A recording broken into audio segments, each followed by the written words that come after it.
क्या आपने कभी कल्पना की है उस क्षण की जब संपूर्ण सृष्टि भय से कांप उठी थी, जब त्रिलोक के देवता भी अपने स्थान से हिल गए थे, जब धरती का हर कण भगवान शिव के क्रोध से कंपित हो उठा था? उस समय जन्म हुआ था एक ऐसे अद्वितीय योद्धा का जो शिव के जटाजूट से प्रकट हुआ, जो केवल विनाश नहीं बल्कि धर्म की रक्षा के लिए अवतरित हुआ। उसका नाम था वीरभद्र।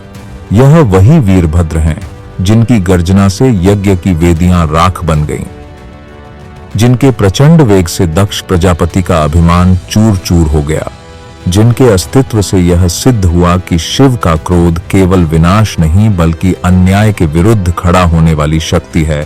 तो आइए डूब चलें उस महाकाव्य कथा में जहां एक अपमान ने जगाया शिव के भीतर का तूफान, और उस तूफान से प्रकट हुए वीरभद्र, शिव के अद्वितीय और विकराल अवतार।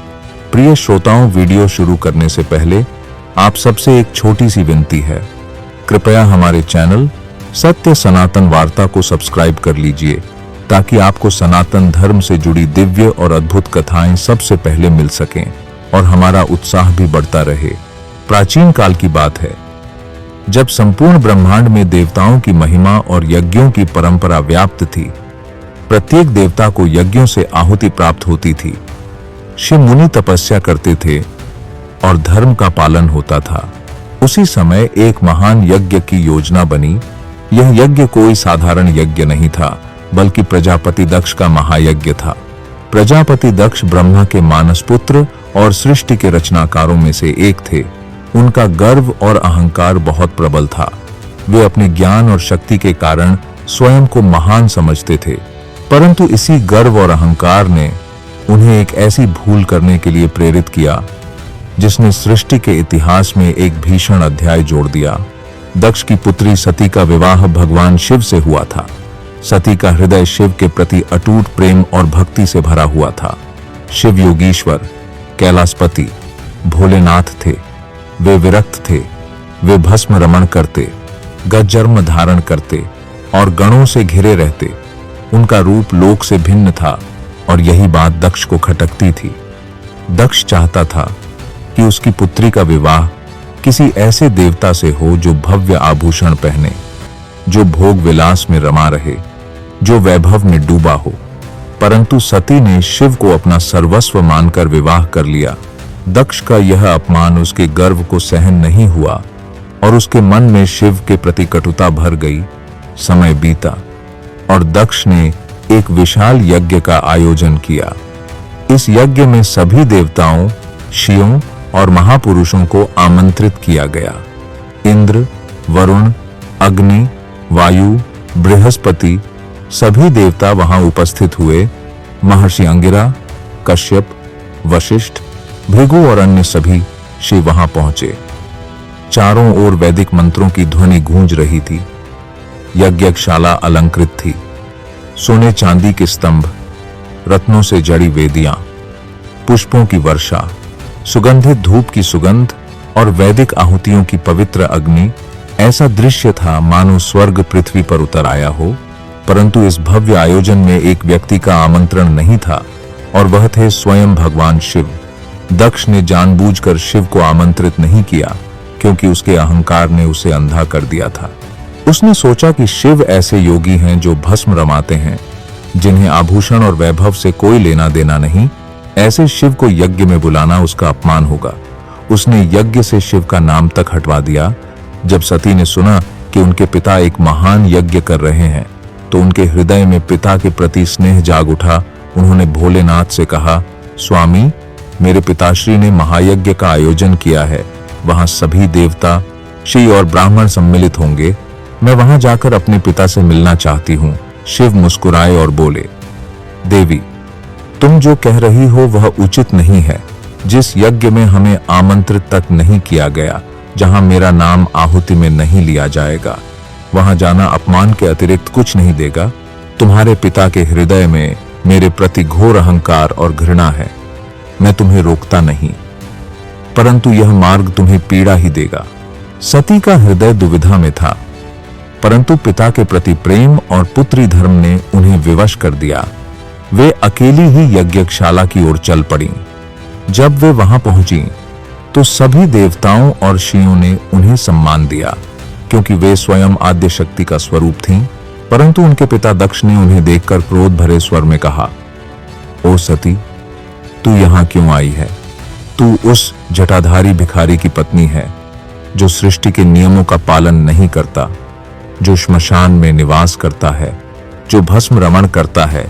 वह तुझे योग्य पति नहीं है। तू मेरी कन्या होकर भी उसका वरण कर बैठी। यह तेरे लिए लज्जा की बात है। सती ने जब यह वचन सुना तो उनका हृदय अग्नि बन गया। वे कांप उठीं, उनकी आंखों में आंसू थे। वे बोलीं, पिताश्री, आपने जो कहा वह शिव का अपमान है। शिव कोई साधारण योगी नहीं है। वे त्रिलोकीनाथ हैं, वे महादेव हैं, वे काल के भी काल हैं, जिनके बिना यह यज्ञ अधूरा है। आप अज्ञान के कारण ऐसा बोल रहे हैं। आप मेरे स्वामी को अपमानित कर रहे हैं और मैं यह अपमान सहन नहीं कर सकती। सती ने चारों ओर देखा। यज्ञ की वेदी प्रज्वलित थी, परंतु उनके हृदय में ज्वाला और भी प्रज्वलित हो रही थी।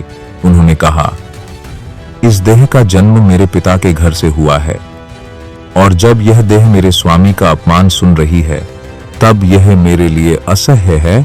मैं इस शरीर का त्याग करती हूँ और यह शरीर जो आपके घर से प्राप्त हुआ है इसे यहीं लौटा रही हूँ। इतना कहकर सती ने योगाग्नि प्रज्वलित की और उसी यज्ञशाला में अपने प्राण त्याग दिए। चारों ओर एक क्षण के लिए मौन छा गया, फिर चीख पुकार मच गई। देवताओं के मुख सूख गए, शिव स्तब्ध रह गए और दक्ष भी हतप्रभ रह गया। सती का शरीर अग्नि में भस्म हो गया, परंतु उनके त्याग की लपटें आकाश तक उठीं। यह समाचार शीघ्र ही कैलाश पहुंचा, और जब शिव ने सुना कि उनकी प्रिया सती ने अपने पिता के यज्ञ में अपमानित होकर आत्मदाह कर लिया, तब उनका क्रोध भयंकर रूप में प्रकट हुआ। शिव का तांडव प्रारंभ हुआ। उनका स्वरूप भयानक हो गया। उनकी आंखें लाल हो उठीं, उनके जटाओं से ज्वाला निकलने लगी। उन्होंने अपने केशों को पृथ्वी पर पटका और उन्हीं जटाओं से एक भयंकर पुरुष का प्राकट्य हुआ। वह कोई साधारण पुरुष नहीं था, वह शिव के क्रोध का अवतार था। वह था वीरभद्र। उसका स्वरूप विकराल था, उसकी आंखों में ज्वाला थी, उसकी भुजाएं पर्वतों के समान विशाल थीं, उसके हाथ में अस्त्र शस्त्र थे, उसके पीछे भूत प्रेत पिशाच गणों की सेना थी। उसका गर्जन सुनकर तीनों लोग कांप उठे।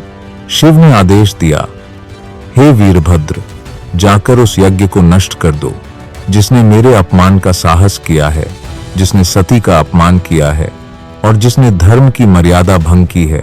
वीरभद्र ने नतमस्तक होकर शिव के आदेश को स्वीकार किया और भयंकर गर्जना के साथ यज्ञ भूमि की ओर प्रस्थान किया। जब वीरभद्र और उनकी सेना ने दक्ष के यज्ञ की ओर प्रस्थान किया, उस समय देवगण, ऋषिगण और यज्ञस्थल पर उपस्थित सभी लोग एक विचित्र भय और विस्मय से भर उठे। आकाश में अंधकार छा गया, बादलों की गर्जना हुई और धरती कांपने लगी। वीरभद्र का स्वरूप इतना विकराल था कि कोई भी देवता उनके सम्मुख खड़ा होने का साहस न कर सका।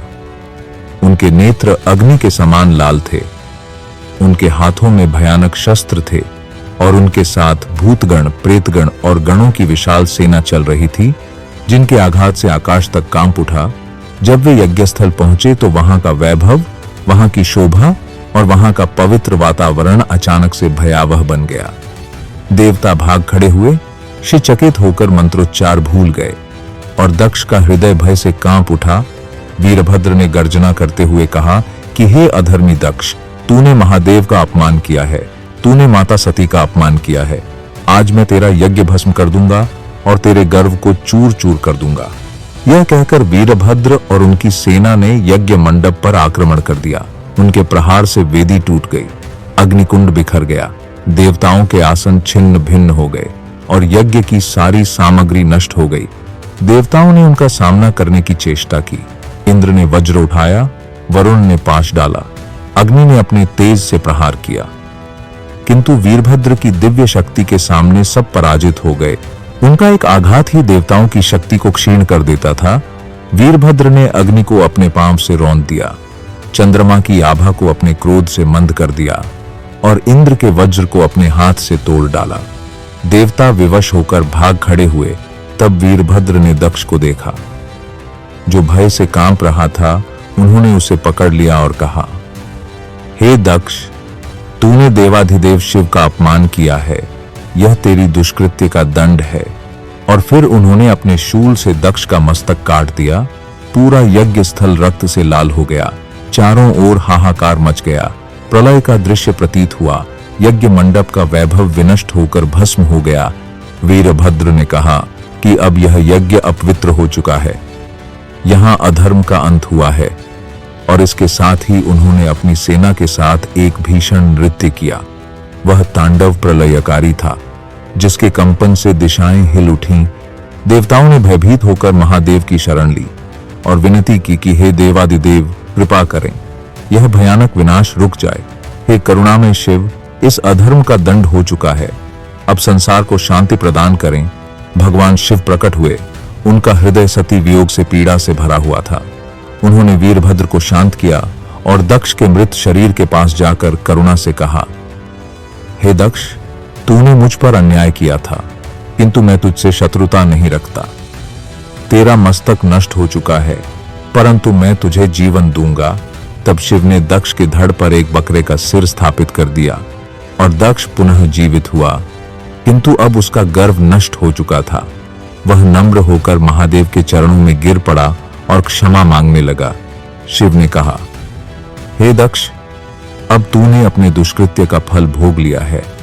आगे से अहंकार त्याग कर धर्म का पालन करना, तभी तेरे यज्ञ सफल होंगे। दक्ष ने नतमस्तक होकर महादेव को प्रणाम किया और कहा कि हे देव, आप ही जगत के पालनहार हैं। मैं अपने अपराध के लिए क्षमा चाहता हूं। आपके बिना कोई भी यज्ञ पूर्ण नहीं हो सकता। अब से मैं सदैव आपका स्मरण करूंगा। महादेव ने उसे आशीर्वाद दिया और यज्ञ को पुनः पवित्र कर दिया। देवताओं ने फिर से मंत्रोच्चार किया और यज्ञ की पूर्णाहुति संपन्न हुई। वीरभद्र को महादेव ने आदेश दिया कि अब तुम्हारा कार्य पूर्ण हो चुका है, तुम मेरे साथ कैलाश लौट चलो।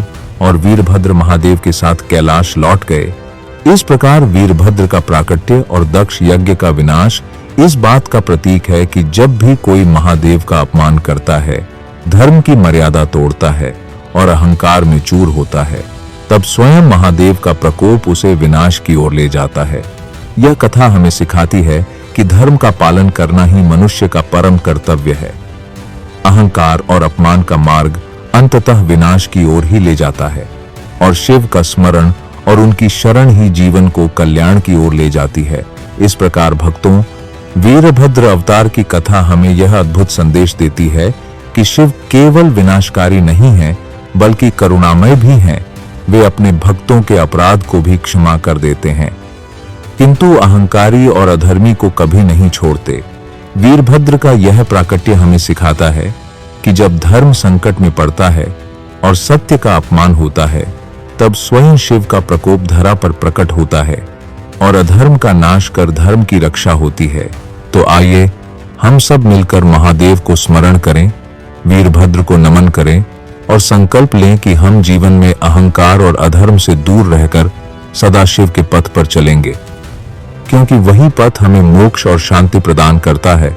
तो श्रोताओं, अगर वीरभद्र की यह कथा आपके दिल को छू पाई हो तो इसे लाइक करें और कमेंट में हर हर महादेव अवश्य लिखें और इसे अपने दोस्तों और परिजनों के साथ शेयर करें और चैनल को सब्सक्राइब करके नोटिफिकेशन ऑन कर ले, ताकि इस तरह की कोई भी वीडियो आपसे मिस न हो सके। हर हर महादेव।